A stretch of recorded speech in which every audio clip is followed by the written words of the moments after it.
Hey, what's up everybody? It is Mr. Boylan, and today we're going to explain how chemical equilibrium can be used to describe the proton transfer reactions of acid-base chemistry. So once again, looking at these two great concepts, equilibrium and acids and bases, and tying them together. All right, specifically in this video, we're going to talk about how can we calculate the pH throughout an acid-base titration for both strong and weak-strong combinations. And two, describe the relative concentrations of the species involved in a titration at various stages of a titration. So we're going to really get into the nitty-gritty of what's going on with a titration, what's the pH at different stages, and what things are present in the different stages of the titration. All right, so as you take a quick look at your notes there, you're set up with a side-by-side comparison of two titrations. The first is a strong acid, strong base titration, and the second is a weak acid, strong base titration. As you take a look at the strong acid and strong base titration, we're going to consider a titration of 25 milliliters of a 0.100 molar hydrochloric acid solution with 0.100 molar sodium hydroxide. In the weak acid strong base titration, we're going to consider a titration of 25 milliliters of a 0.100 molar formic acid solution with 0.100 molar sodium hydroxide. So before we begin, just recognize that we've got the same volumes of the same concentrations of acids here. One is a strong acid, one is a weak acid. Now, the first thing that we want to do is determine the volume of base required to reach the equivalence point. In other words, how much of that 0.1 molar sodium hydroxide do we need to add until we react all of the acid? Well, as you take a look, the very first thing that we're going to do is we're going to determine what the number of moles of acid is in each of these examples. And so if we use our volume of acid and our molarity, we can determine the number of moles of each. And so before we start, it's important to recognize that you've got the same number of moles of each of these acids. It's also important to notice that the stoichiometric relationship between each of the acids and sodium hydroxide in the reactions is 1:1. So the number of moles of sodium hydroxide to completely react all of the acid is also 0.00250 moles in each example. Therefore, if we use, once again, our molarity formula, we can determine the volume of sodium hydroxide that we will need to drop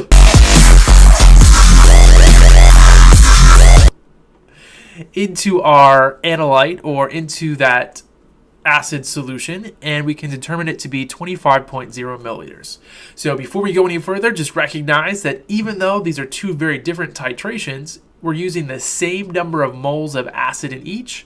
We're going to require the same number of moles of base to completely react all of the acid in each, and therefore it's going to require the same volume of our base to reach the equivalence point in each example. All right, now before we drop any base in this titration, we want to talk about what is the pH of these solutions before we start. They're both acidic solutions, they're both acids, so they should be less than a pH of 7. But let's talk about how we determine the initial pH of both a strong acid and a weak acid, just as a quick review. For our strong acid, we're talking about hydrochloric acid, which is going to 100% ionize in solution to form our hydronium and chloride ions.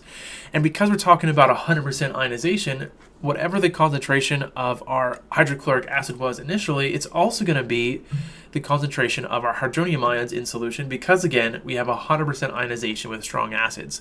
Therefore, when we want to know the pH of that strong acid solution to start, it's just the negative log of the hydronium ion concentration. In this case, it's the negative log of 0.100, which gives us a pH of 1. So a clearly very acidic solution. Our weak acid is going to be solved for a little bit differently. Remember, we don't have complete ionization in a weak acid, and so we need to set up an equilibrium situation and solve with an ice table. Our initial concentration of our acid is 0.100 molar, but recognize that that's not the concentration of our hydronium ions in this case because it's a weak acid.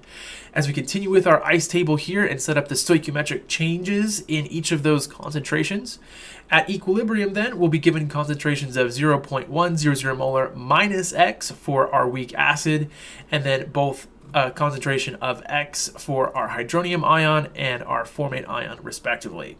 Think about your equilibrium constant expression for that weak acid. Plug in the equilibrium concentrations, but remember we're going to make the x's small assumption to make the math a little bit easier because that change is going to be so small as to be negligible. And then when we solve for x, we determine our hydronium ion concentration to be 4.24 times 10 to the negative 3, which then we simply plug into the pH formula to get a pH a little bit higher than 1.00. Our pH for a weak acid is going to be 2.37. So before we even begin, we've got two slightly different pHs here, even though we've got the same concentration of acid.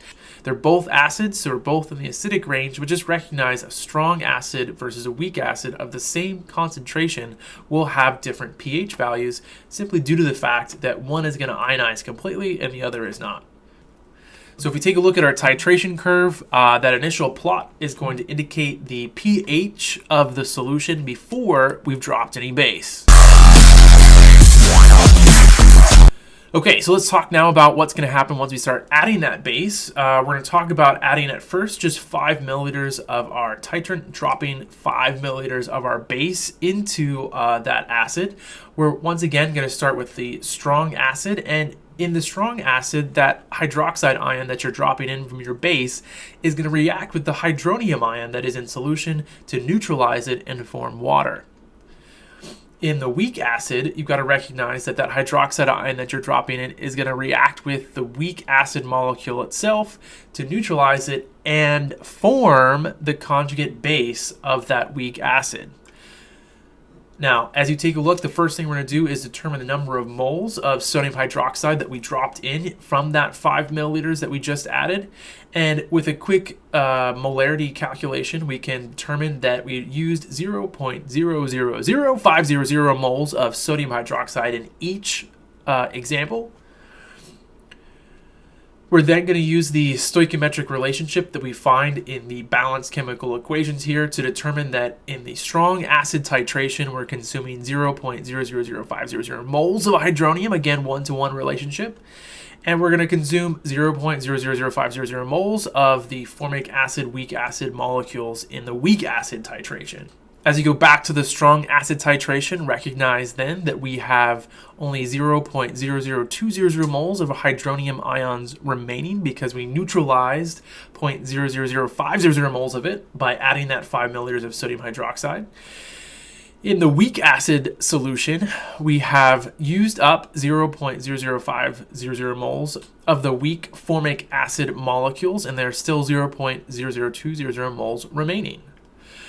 For the strong acid titration, it's again just a matter of plugging in your concentration of hydronium ions into the formula for pH, but recognize that you have 0.0020 moles remaining in a new volume. Our initial 0.0250 liters, we've added 0.005 liters of our base to give us a new volume of 30 milliliters or 0.0300 liters, which means our concentration of our hydronium ions is now 0.0667. It's a matter of simply plugging that into the pH formula so we get a pH after we've added our 5 milliliters of sodium hydroxide to be 1.18. So we've increased the pH slightly, which should be expected as we are adding a base.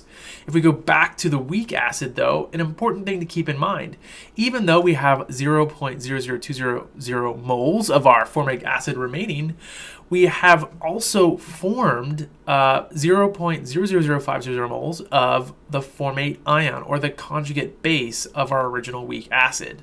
What this means is we now have a buffer situation. And so in order to solve for the hydronium ion concentration, you're going to simply plug it into this rearranged equilibrium constant expression, recognizing now that we have a considerable amount of both our acid and our base. We're going to use moles again because we're talking about adding volumes here, so number of moles is going to work out because the volume value will cancel out anyway. Our Ka value was provided to us in the problem originally, so a quick solve for hydronium ion concentration gives us 7.2 times 10 to the negative 4. A matter of plugging that into our pH formula to give us a pH of our weak acid strong base titration after adding 5.00 milliliters of 3.14. So once again, an increase in the pH because we've added a base. As you take a look at your titration curve on that second plot, after adding 5 milliliters, again, in each example, we do have an increase of pH because we are adding a base. Okay, as you look then to continue adding base, continue dropping base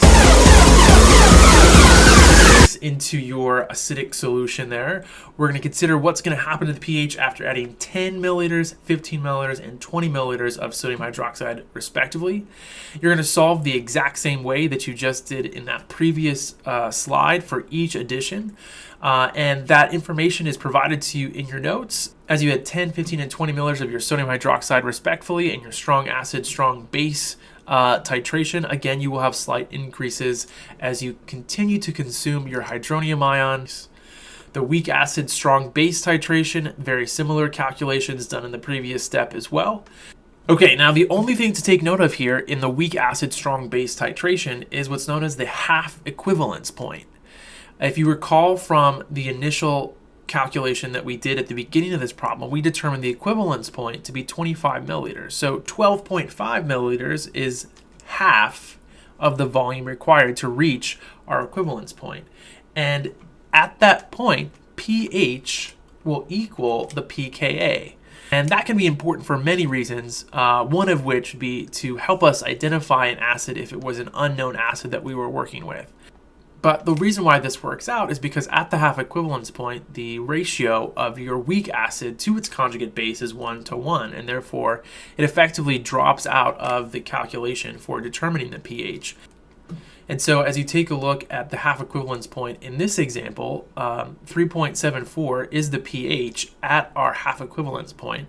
And if we solve for the Ka, then we get a Ka of 1.8 times 10 to the negative 4, which is the Ka value that we were provided with at the beginning of the problem as the Ka value for formic acid.